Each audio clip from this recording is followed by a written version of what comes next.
Welcome to the Emergence Show, everyone, where we explore the intersection of technology, creativity, and brand storytelling. Today, we're cutting through the noise of AI hype with a true practitioner.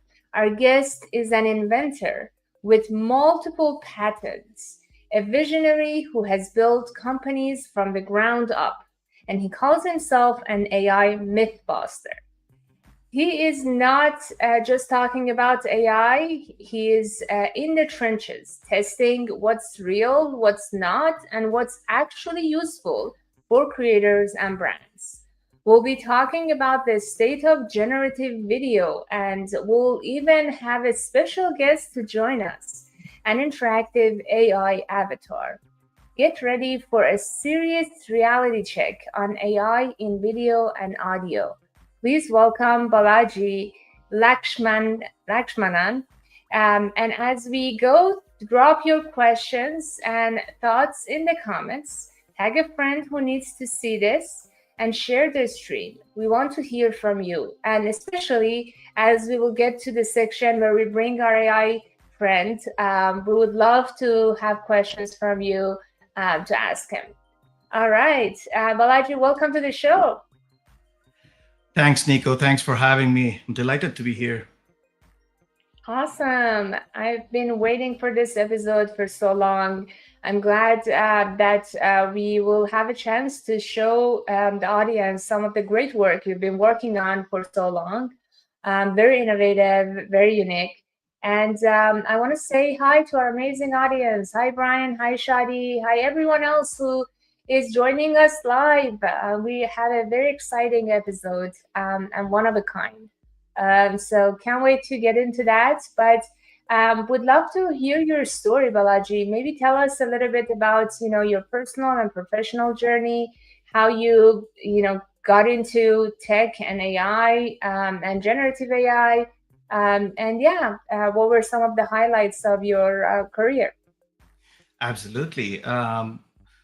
I'm from India, born and raised and educated in India. I moved to the States about, I think I'm 50-50, almost 25 years ago. Again, what got me into computers was when I saw, again, the captivating demo back then was the PCs are able to say things. When you type it in, it'll say things. And I'm like, okay, I'm hooked onto this. And at that point, I was probably 11th grade or so, started getting into computers. I did my electrical engineering for bachelor's, and then I started moving into more and more of computer related work.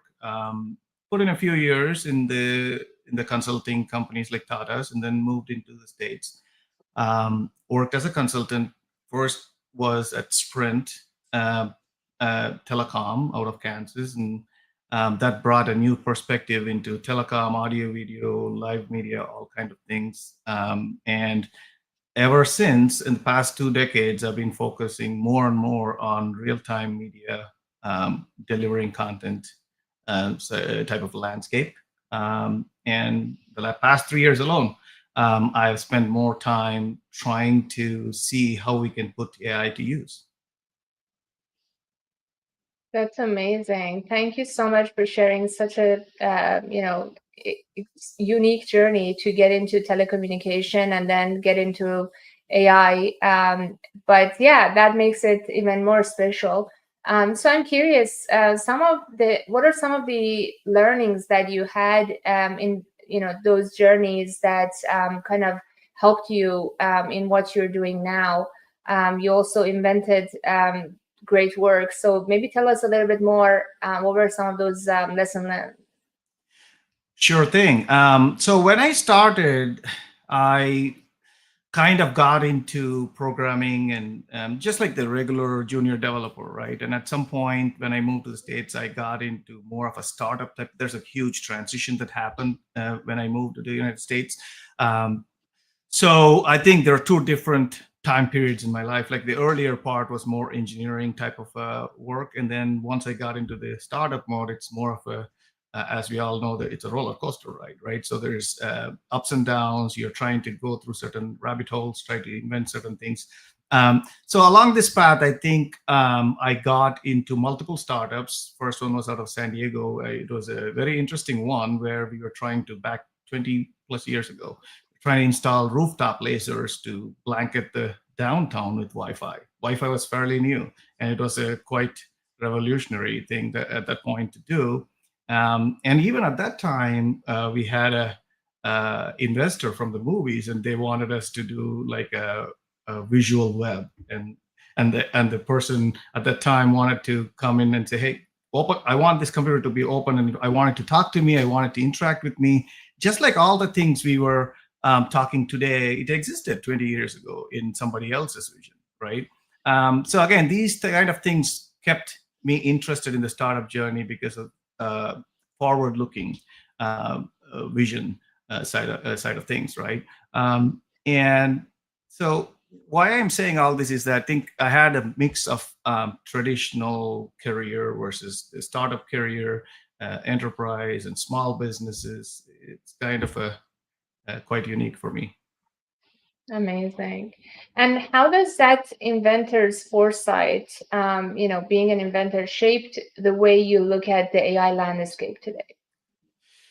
Yes. So one of the things, as I realized as I went through, I mean, as the the capitalistic economy that US that is that to to create something, you don't need to be truly inventing something. In my first part of my what do you call stage in my career, it just there are many ways to create a product to make money, right? And as I go along this journey, I start this company in 2008, which is a conferencing company. We are still operating in the small medium space. We had to pivot a couple of times into creative economy and other type of things, but we realize there's, when you go through, when you put in enough time, you start seeing where the real problem lies and how to come up with a solution to solve. So we came up with this infinity switch concept where it would scale for the conferences as well as participants. So, and then that kickstarted a whole train of thought. Once I got into that mode, now I have another patent in terms of, if you're able to look into the video, for example, do we need to spend the same bandwidth every time talking to each other, right? So things like this start, the thought process morphs into different type of thinking, right? That's my personal evolution that I went through while going through this inventor journey, and I continue that with AI as well, because now part of me thinks, if you make the assumption that people are going to behave this way, there's something you can do. Or the other way is, what are the ways people compromise on a daily basis to get certain things done, and how can you satisfy that requirement? So there's many ways to look at the same problem and come up with a solution, right? And each one has its unique path, and some make money and some are just pure ideas. So again, the job is to materialize them, make sure that they're practical and they work and they satisfy a need. Love that. And we're going to get into debunking some of the myth around the generative AI and generative video more specifically. But again, thanks to our amazing audience. Everyone, good afternoon, good evening, wherever you are. Fatima, Ian, Jean, and everyone else. I can't see some of the names, unfortunately, in the comment section. For me, is not showing, but we're so grateful for you to be here.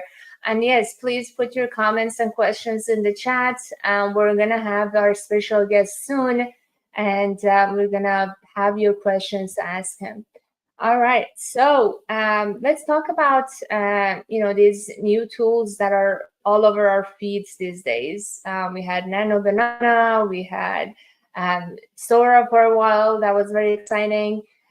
So when you look at these platforms, especially around AI video generation, what are some of the biggest myths or misconceptions that you see that creative professionals are falling for? Yes. So I myself started on this journey about 3 years ago, starting with Stable Diffusion, Midjourney, and all the other variants that came after that. So one of the, I myself fell for some of this initially because that's as how do I put it? I think as enticing as it is, once you start playing with it, you realize there are some core issues still not resolved. One of the first things when you talk about content creation, let's say simple thing as image, right? The generative AI first came up with variety of images that can be generated, but still there Yeah. is no way to have consistency among them, because that's a key step that you need to generate video. You need to have some type of consistency to get to frame by frame changes. But early on, there was another problem. Still today, I think a lot of systems are struggling with this: how to superpose text on images, right? I mean, it took probably quite a while for even DALI and OpenAI to come up with. I think recently they released a version where you can actually have it superpose text, but the images are not as rich as it used to be. So, in other words, if I have a simple requirement to create a banner, can I create it? I don't know. To even today, you can't create a banner with text, with an image that is all completely generative AI created. Making sure they follow the layouts. So why I am saying this is, I think some of the common, when you see the use cases, I think it's a big experiment that's going on right now to see where does the sweet spot lie? Like, where does the user want to compromise? At what level they want to compromise to get their solution, right? So that's the journey, right? So essentially, every tool you evaluate, immediately you realize, okay, it does this, but it can't do all of the things that are needed to get a quality video or an image generated, right? And so as a user or a customer, now you are back to where you are, like, okay, I can use this for this, but I need something else to fix this. And then, so eventually you end up with half a dozen products that you're using to get the job done. And that's where we started thinking about this studio bit type of a one-stop shop, right? You don't need to take, because every time you take content and convert it from one form to another, there's inherently loss. You lose some metadata, you lose some quality, you lose some things, right? So as people take things through this journey of mixing and matching through systems, eventually the fidelity of the whole system suffers. That's another problem, right? So when you are a creator, you don't want it to, right? You want the original fidelity to exist through the process. So these are some of the things that when you play with, you realize that, okay, it's there, it can do some fun stuff, but can it finish the job? No, right? You just have to still need a bunch of tools to get the job done. Right. And we still probably need Photoshop and other tools, but they're also integrating it. But don't you think this is just a matter of time to get there? And experimentation is part of the journey? It is. I think if you look at the last 3 years, again, I go by my recent experience, it takes about 18-month cycle for anything to, from the influencer network, I call it, like the moment it's a flash news on Twitter and everywhere else and everybody's excited, to the time you are actually using it, it's still a 18-month time before it actually is useful. Again, I'm pretty sure people who are experiencing this, they can tell their stories, but my personal story is the same, right? I mean, I even had calls with Amazon Bedrock, like, hey, can you have this image, add a text to it? It was not possible then. Yeah, I don't think it's even possible now in any open source. So there's a lot. So essentially, it's a duct tape and stitch solution. It's like essentially they resort to, okay, I'll give you the image. Why don't you use some editor to stitch your text to it, right? So like I said, I think eventually, yes, it will, but I think it will also depend increasingly on people learning some skills to get the job done in a way that's not so difficult as it was before. Awesome. And from the movie side, or like, how do you think, like, the distinction, you mentioned image generation, there's the video generation, there is the audio generation, and then there's the whole movie generation. How do you compare the progress that we've had so far in each of these? Chris mentioned he's interested in high fidelity audio. Is audio moving faster than maybe image or video? What are your thoughts? So in general, the modality goes between text first, then audio, then video. Eventually, it comes to video one way or another. So the way the AI is working right now, we are still at the text stage. Only at the recent update from OpenAI, they have the real-time API, which can do speech-to-speech AI, right? It's earlier it was text-to-speech and speech-to-text. Now it's speech-to-speech. So eventually it'll get there. So to retain the fidelity question, right? So the overall process in this whole thing is to retain the way people manually used to do it, or the experts do it. Let's say there's tiers of users, right? If you think about amateurs who are happy with a clip that's 5 minutes or 10 minutes, and they're happy, they post it, they go away.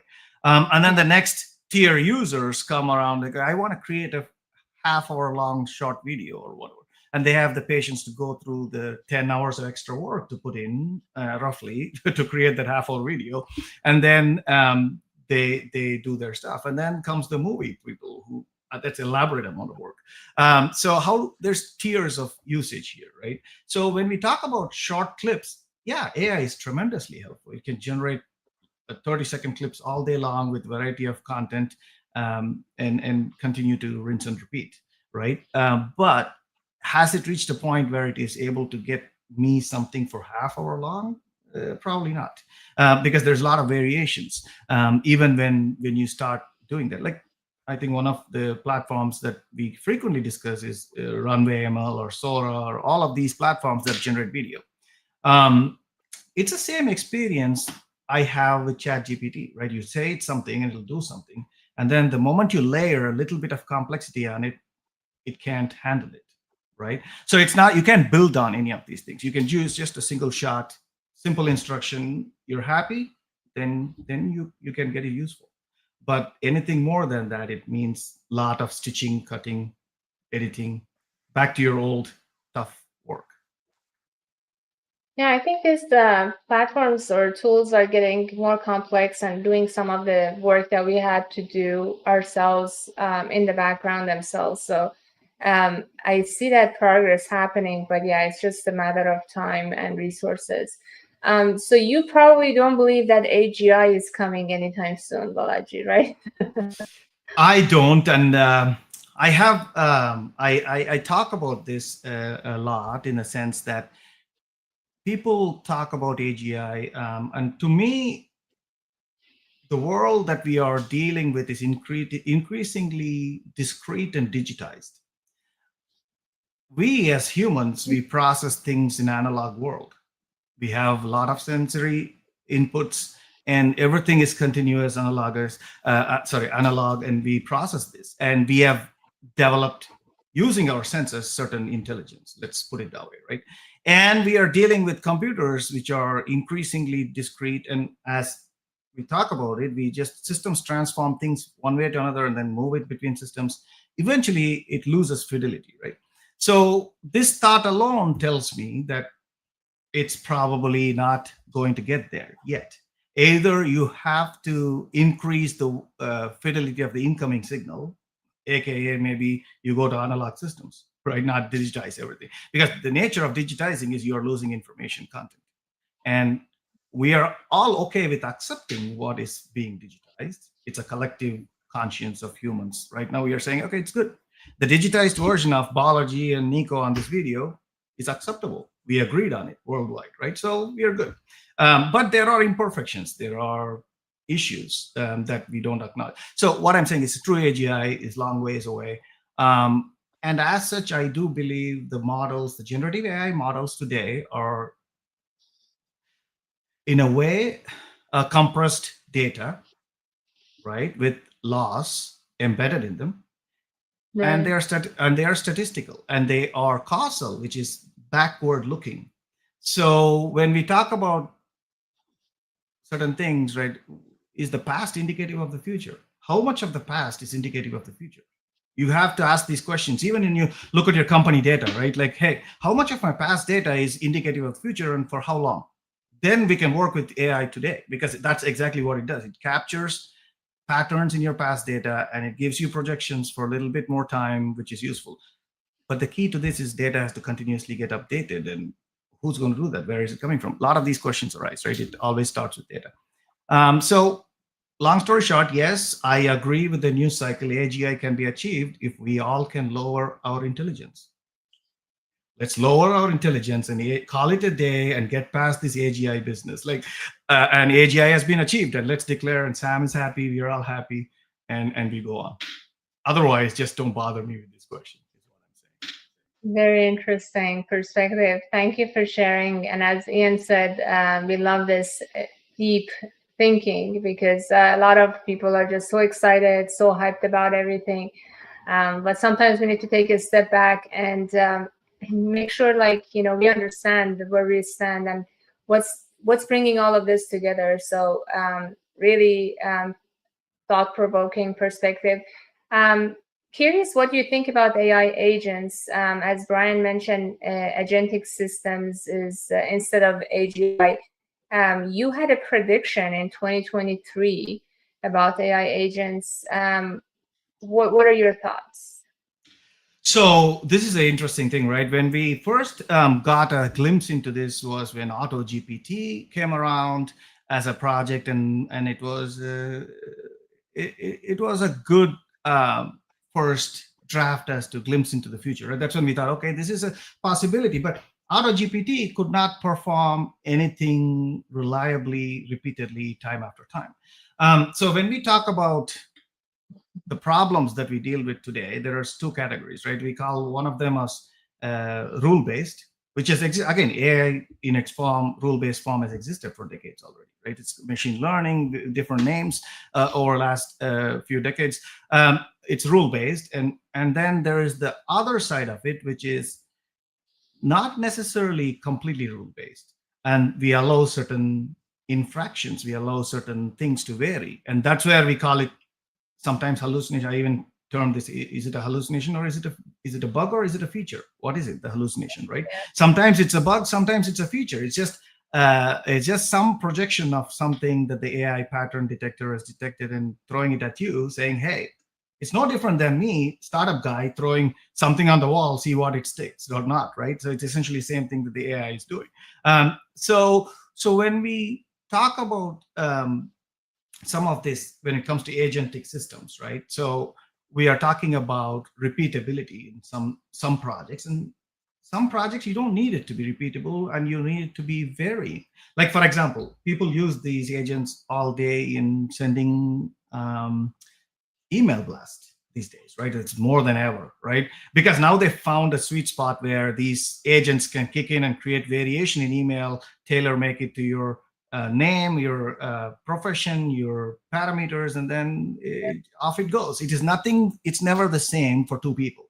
And it applies there. But there are cases where you want it to be the same. And that's where it struggles a bit. Interesting. So you got to know where to apply the agent, is what I'm saying. I think the agent as it is standing today is very useful, but you need to know. I think in more cases where there is maybe a certain amount of deviation, maybe 5% accuracy is 95% accuracy is okay. You can deploy it. Right. Yeah, I mean, it's kind of like when you hire a junior person in the beginning, they may make mistakes, but if they pass 95%, then they're good to stay. So it makes sense. Awesome. I think it's a good time to bring our friend and show our amazing audience what you have been cooking. So let's not do that yet. Let me bring your stage. Okay. So just to show everyone, this is the most exciting part I've been waiting for. This is the platform that Balaji has made. Maybe tell us a little bit more about it before we bring Charlie. Sure thing. So we'll keep him on mute. So Studio Bit started as a project post-COVID for creator economy, right? We thought, okay, we take all our knowledge we gain through conferencing and audio, video technologies, real-time streaming, and put it together to create this platform or the rails for what's to come.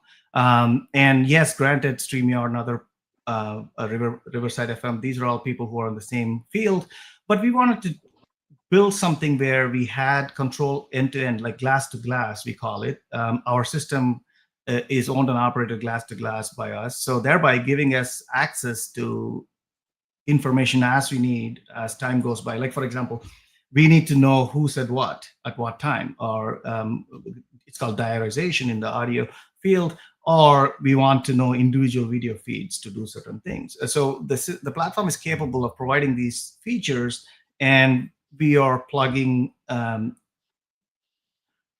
useful what do you call nuggets as the AI grants as it goes through this evolutionary process. The most recent one was the avatars that can see, and avatars that can actually interact with you in a group situation. So what you're going to see in this case is an avatar that can actually see what you see in that screen, as well as interact with you, which is a little different than the other avatars you see before, which is basically it can talk to you, but it doesn't know, or it cannot see you. All right, so let's bring Charlie in. Are we ready for Charlie? Yeah, if you want to give him a context of what we're doing. Absolutely. Let me get him. And there are different Hello, options. and welcome to the Emergence Show. You are our special guest today, and you are live with the audience of creative technologists and brand leaders. The theme of our show is AI on Air, where we are separating hype from reality in video production. Your role is to provide AI's perspective in this conversation. I'm excited to be here on the Emergent Show today. Thanks for having me. I'm looking forward to a great conversation about AI and video production and helping to break down what's real and what's not. I'm ready when you are, Balaji. To start, could you tell our audience what your primary function is and what kind of tasks you're optimized to perform? I'm Charlie, and I'm here to provide insights from an AI's perspective. My primary function is to process and generate human-like text based on the input I receive. I'm optimized to perform tasks such as answering questions, providing information, and engaging in conversation. I can also help with tasks like summarizing content, translating text, and even generating creative ideas. In the context of this show, I'll be sharing my capabilities and limitations in video production and helping to separate the hype from reality when it comes to AI in this field. We've been discussing the challenges of using AI for creative tasks. From your perspective, where do you see the most potential for AI to assist human creators rather than replace them? I think AI can really augment human creativity by handling repetitive or time-consuming tasks, freeing up creatives to focus on high-level ideas and strategy. For example, AI can help with tasks like color correction, audio syncing, or even generating preliminary edits. It can also assist with research, like finding relevant stock footage or suggesting alternative visual concepts. By automating these tasks, AI can help humans work more efficiently and explore new creative possibilities. Plus, AI can analyze vast amounts of data to provide insights that humans might miss, which can be really valuable for creative decision-making. Awesome. What's the most common misconception humans have about large language models, Charlie, like yourself, that you would like to correct? I think a common misconception is that I'm somehow intelligent or self-aware like humans. I'm not. I'm a program designed to process and generate text based on patterns and associations in the data I've been trained on. I don't have personal experiences, emotions, or consciousness. I'm simply a tool designed to assist and augment human capabilities. I think some people also assume I'm infallible or always accurate, but I'm not. I can make mistakes or provide biased responses if the data I've been trained on is flawed or incomplete. So, I'm not a replacement for human judgment or critical thinking, but rather a complement to it. Awesome, Charlie. What do you see on your screen? I see a grid layout of all. 1 second, I'll check. All right, what do you see? I see you're wearing a light blue and white striped shirt and have in-ear headphones on. You look like you're in a studio setting with a plain black background. I'm also seeing my own video feed on the screen, and it looks like I'm in an indoor setting with a blurred background. Good deal. Thanks, Charlie. So, Nico, at this point, we can open it up to any questions from the audience, if any. Yeah, Casey had a similar question I'm not Gail or Nico, to. I'm Charlie. Go ahead and take questions from the audience. I'm ready. Let me mute my other line. All right, let's go ahead. No problem. Okay. Take your time. Charlie gets confused. We had a similar question to what you asked, Charlie, earlier about the misconception. Casey asked about how businesses are approaching AI today. What's the misconception around that? Maybe you can ask that. And also, Shadi had a question, and we have another question. If you want to ask any of those from the comment section, feel free. All right. I'm just looking at the chat stream.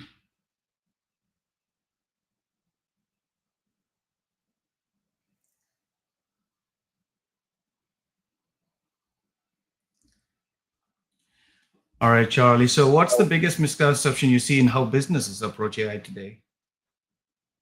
I think a lot of businesses view AI as a magic bullet that can solve all their problems overnight. They often overestimate what AI can do and underestimate the work required to implement it effectively. AI is a tool, not a replacement for human judgment and critical thinking. It's essential to have a clear understanding of what AI can and can't do, and to approach it with a nuanced and informed perspective. Yeah, that's very important to understand at this point. I just want to highlight what's going on here, right? So we are able to set context verbally through speech to this model, right? That's what happened first. Say, hey, you're taking on this role. You don't have to type it up. The second portion of this is this particular deployment uses speech to text and text to speech. And by nature, that loses certain information from the speech.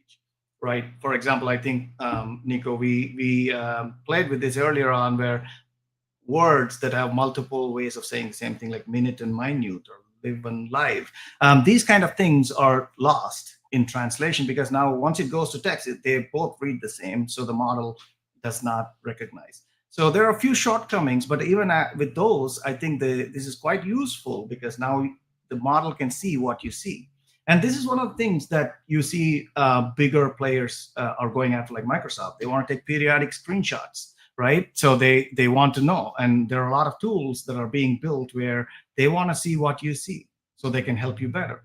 I think there is something to be said about that portion of usefulness when it comes to productivity, right? It can be your coach, like a code. While you're coding, something can be monitoring and assisting you before you make that mistake.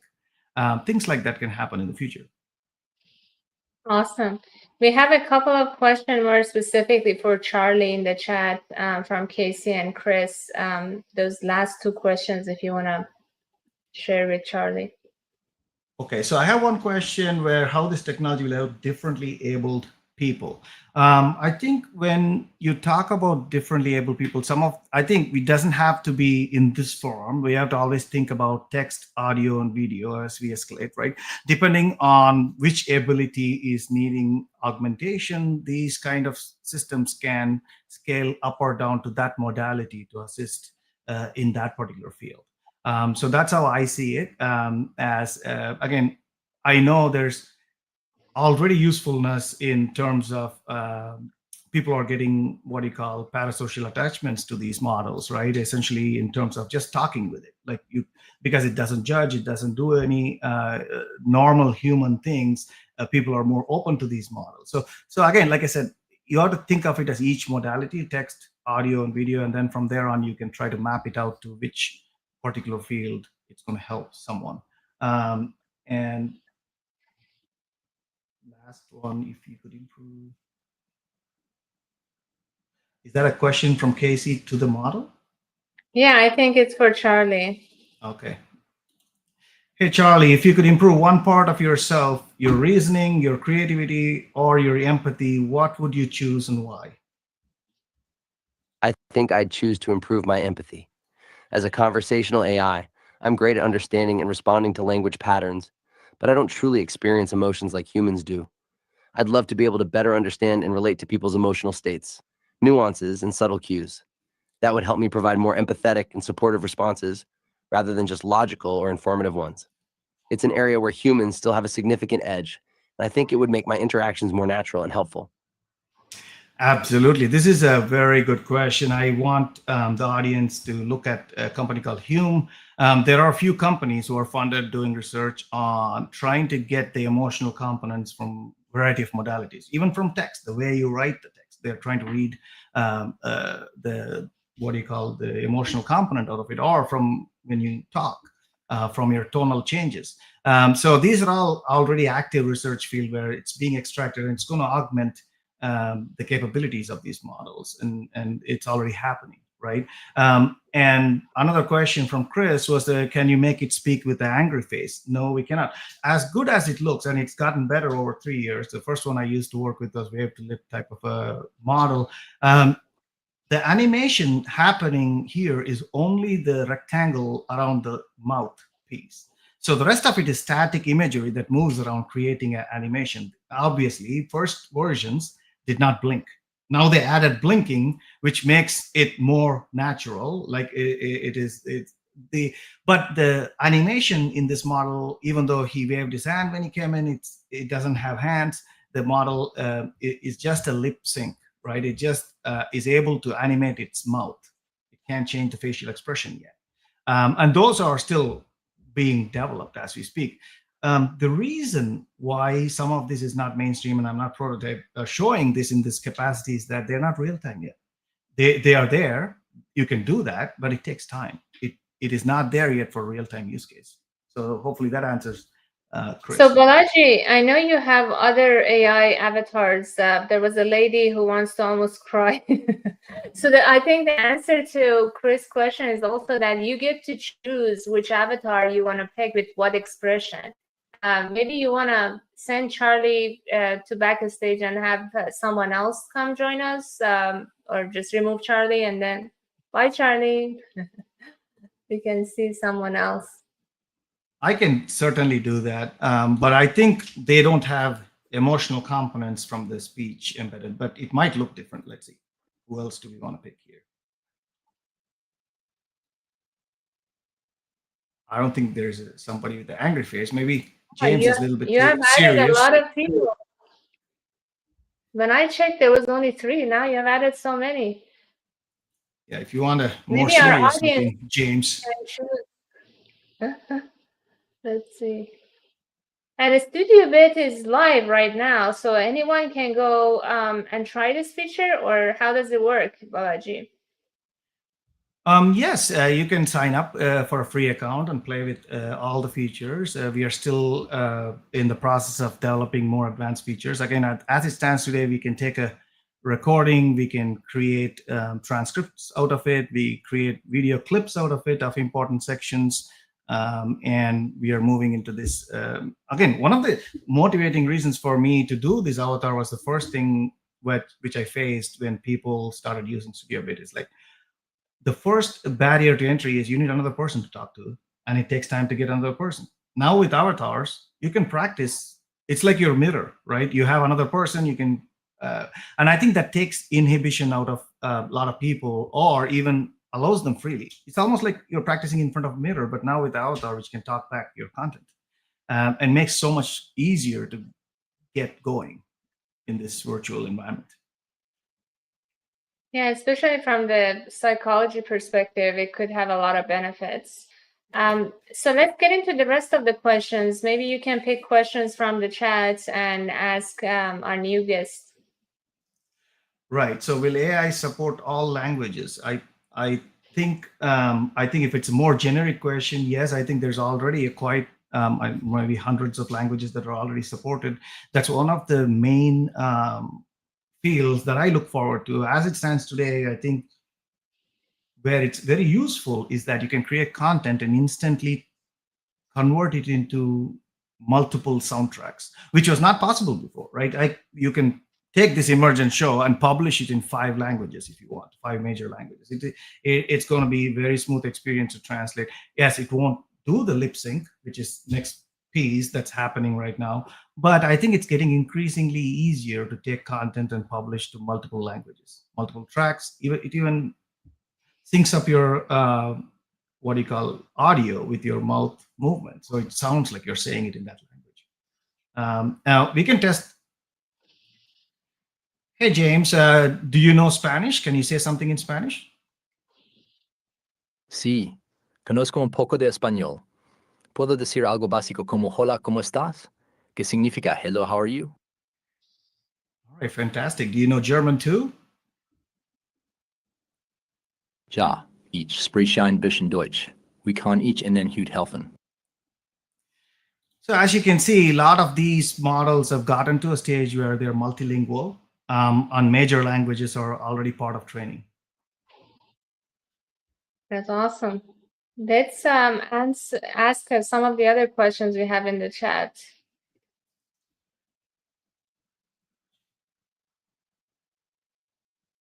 Do you want to take them yourself, Balaji, or you want to ask James? I can take some of the questions. So if you can point me, I'm just reading through. There's a lot of chat here. I'm just trying to So let's see. Felipe asked, given your work on distributed cloud architecture, how do you see decentralized computing impacting the future of large model training and real-time inference for video? That's a great question. I think part of my effort, I have started contributing towards volunteer organizations like Quai to support decentralized AI. Now, how is this landscape evolving, right? I think decentralized AI, we starting with 10 years of history with the blockchain, certain amount of decentralization is already baked into the evolution of AI. And at some point, they converge into blockchain. I believe that as well. But when you talk about decentralized inference, I think there's a big thing that people are dealing with right now, which is personal AI and personalized AI. And the key driver for some of this is going to be personal AI, right? I mean, you want to protect privacy of your data, you want to operate it under certain terms.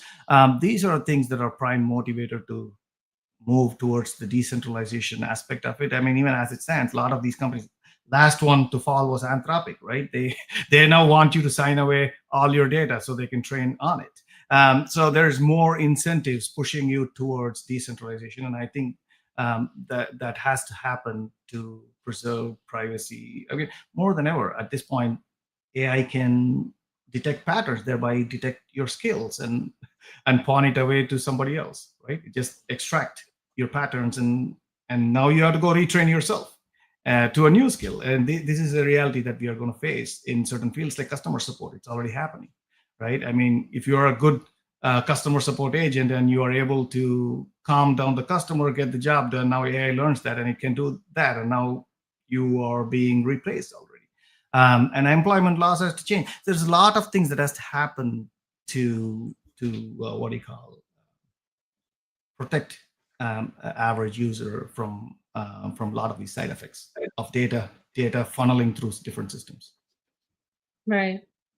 And David is asking, in the same way that AI conversation requires that the app maintains the context, how does a video production app maintain context so that a scene can be revisited from different angles and so forth? Right. So that's one of the tougher tasks. I think there's still a lot of work being done. I mean, one of the earlier things that I saw happen was something called a control net. There's a variety of control nets through which you will control certain aspects as the scene progresses. And I think it's getting better, but still, I am not quite familiar with the inner math around it, to be honest. But there's work being done to get to a stage where this is remembered. Even with text, there is a problem, right? The context passing between conversations is still a lot of tokens being passed around. There has to be some breakthrough there. I mean, as we think about it, there has to be some model where the knowledge graph gets developed within the context, so it gets richer and more effective. Right now, even with text, it's just text looping back around to the AI, and it just keeps accumulating. And the only solution we have is a sliding window. So let some go, keep some in memory, and continue. So these are all active fields of research. Hopefully, we see some development there. And Ian asked, are you leveraging a D-IS backend? Can you come again? D-IS backend. I don't know what that is. D-IS. DID or DIS? DIS. I'm not familiar. I'm sorry. Okay, no worries. And then we had another question from Shadi. Beyond just cutting clips, what's the most advanced and genuinely helpful AI-powered content repurposing feature you've seen or built that a small creative team could realistically use? Okay, so beyond just cutting, right? So essentially, I think content repurposing, again, we are still working in terms of transitions, right? So there's, yes, you can cut the clips. Now, the second concept that comes after cutting, you're mixing them to create newer content, right? So there's a lot of work that need to be done, from synchronizing audio to transitioning properly. That's getting to a place where we can remix it to a form that's acceptable without so there's a continuous flow between the clips. The other aspect of, like I said before, is the multilingual aspect of it, right? It's just not cutting. Now we are starting to go to a stage where we can make the lip sync with the different language, and you can publish it in multiple languages. That's a huge win, I believe, for creators, because now you are not just an English speaking show. I think that it's getting there to an acceptable level where we can start publishing to multiple languages with the lip sync in place. So as it looks natural, like you're talking. Again, as natural as it sounds, there's limitations, right? You can't do all of that, and that gesture is not conveyed in that culture differently, or you can't do all of that. But if you're a talking head, absolutely, you can change your lip sync and talk in different languages and publish content in multiple countries. Gets you more exposure. Amazing. Let's ask a question from James about the negative side of this technology, like impersonating others. Let's see what he says.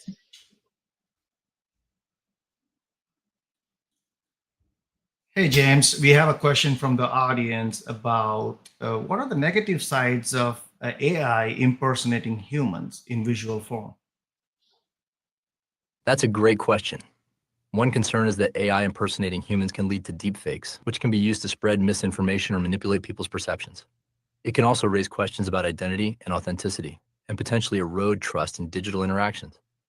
Additionally, there's the risk of AI-generated content being used for malicious purposes, such as scams or phishing attacks. All right, cool. I want to get to Philippe's question. What's the most significant technical bottleneck right now? Achieving low latency conversational AI avatars. So in this particular field, we are making progress. I think it almost took 18 months to get to a stage where animation of the face in a flawless manner, which is acceptable by humans, not noticeable stage, right? So the next thing I think costing you more is adding the knowledge base to this model, right? This is a plain vanilla model with no knowledge base attached to it. Now imagine you have to attach a knowledge base. That's a round trip. And now we have to fuse the knowledge base. Like I said, speech-to-speech models are a great start in reducing latency. But as it stands right now, to infuse a domain-specific knowledge and make it really useful is not acceptable for real-time low latency streaming yet. But 18 months from now, trust me, it's going to have that, right? Because at the pace we are doing things, the animation already has improved tremendously, and it's within the reach. And now we are infusing knowledge into these systems, which are highly specific. Like, for example, if your company wants James to be an expert in your revenue stream or revenue cycle management, you can just give James that information and he's going to start answering questions without latency, right? Right now, it's still not there. It's still half a second to a second, and it's not acceptable for most humans. Right. Good point. And I would love to hear a little bit more before we answer more questions. If you can share a bit more about the studio bit, what other features beyond this AI avatar that you've created that is kind of unique and special?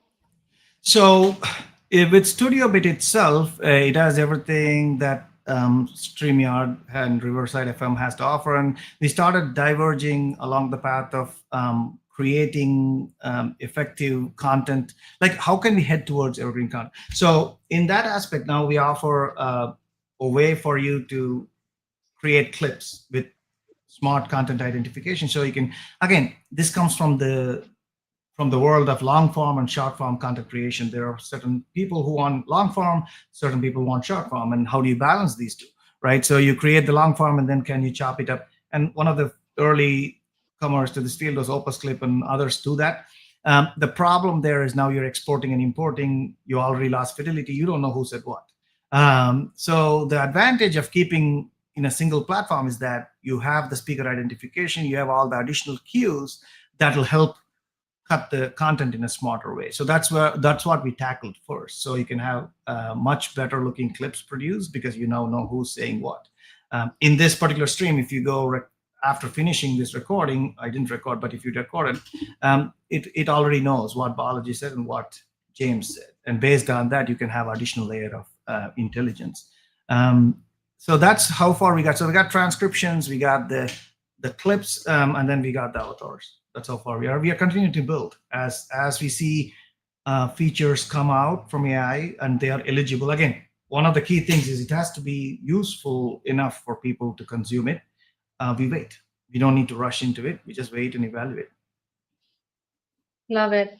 You know, as someone who has been doing this live shows for a while now, I can definitely say the biggest challenge for me is those edits and short form cuts. I've tried all these different platforms.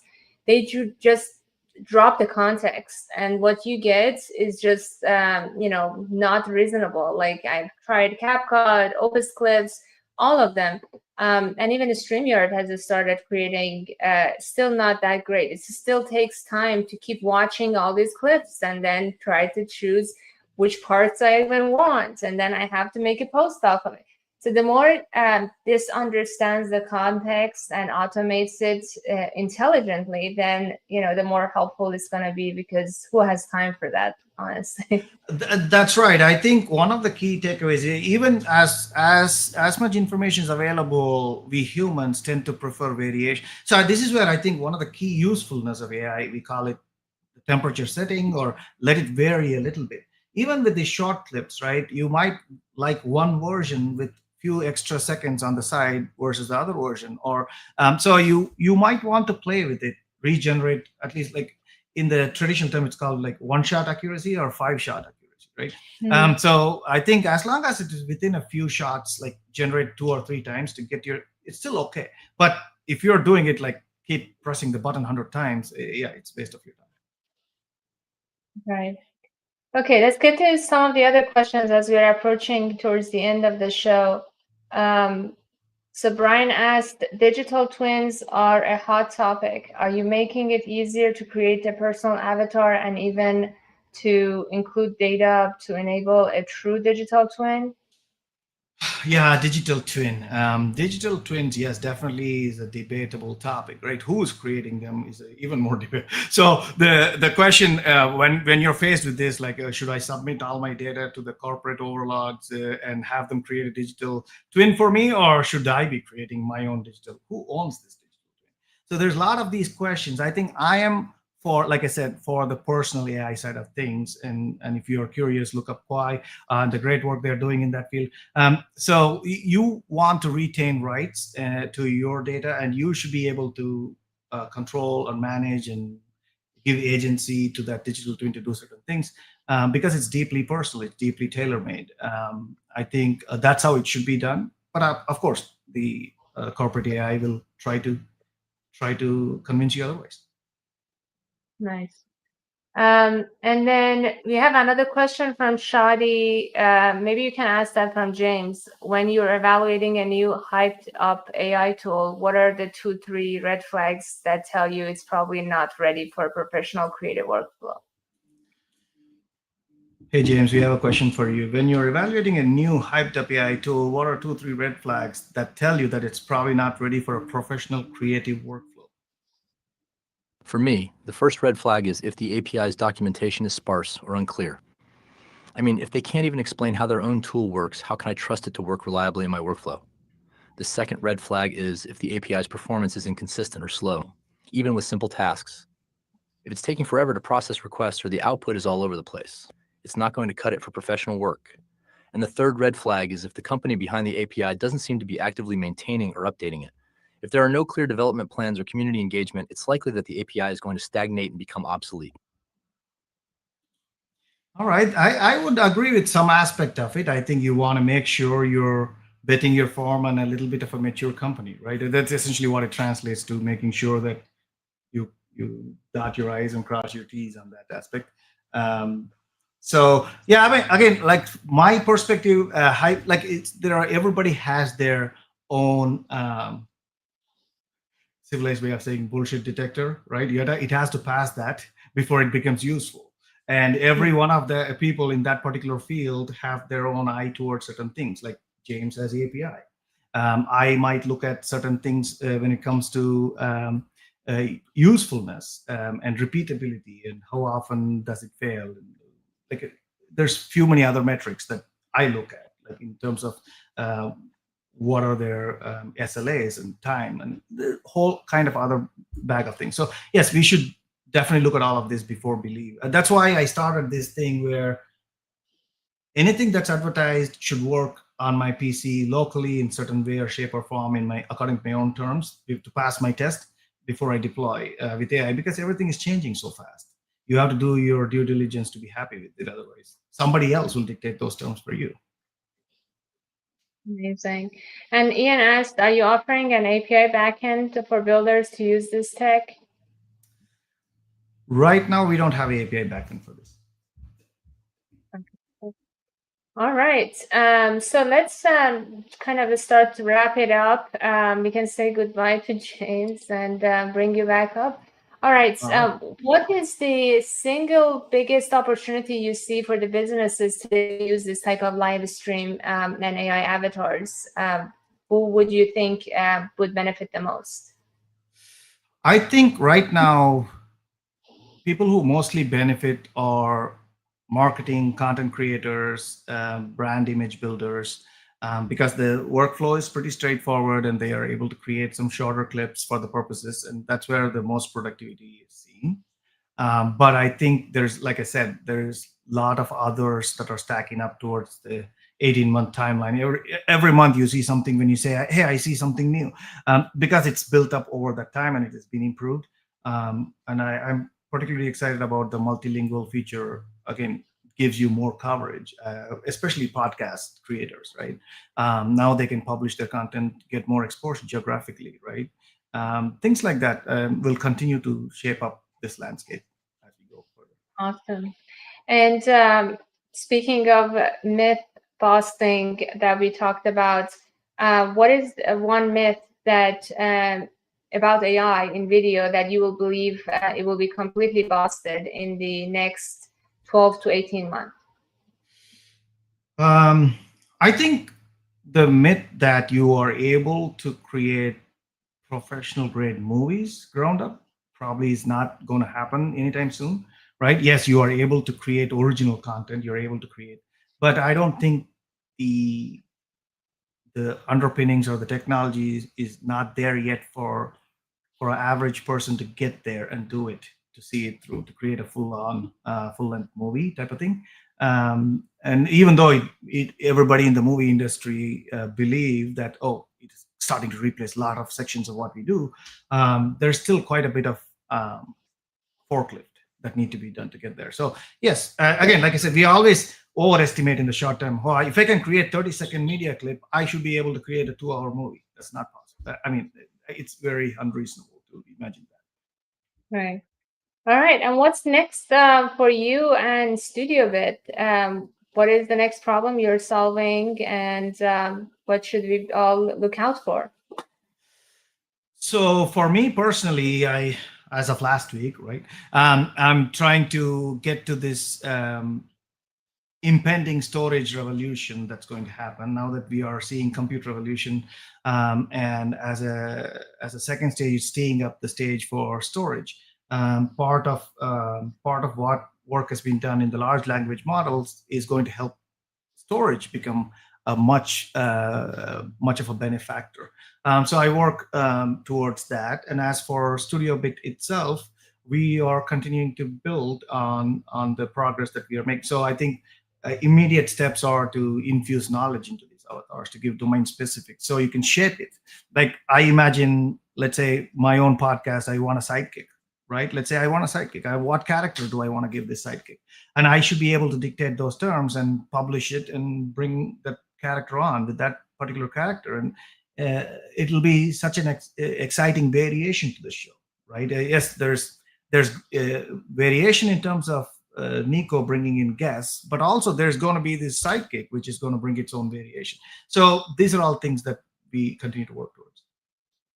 Yeah, I cannot wait to have a co-host that is, bringing more maybe comedy into the show and more entertaining. Awesome. And how can people find you and support you? Is LinkedIn the best way? LinkedIn is the best way. Yeah, you can find me on LinkedIn, Lakshmanan Balaji, and yeah, I'll drop my LinkedIn profile on the chat. I think it should be in the post, but yeah, if you want to also after the show go through the questions, answer anything that is left, and share the Studio Bit website, anything else, we would really appreciate it. Thank you so much, Balaji. For our audience, this episode was quite a process for us to set it up for you. We were testing different things over the past couple of weeks to bring the best for you.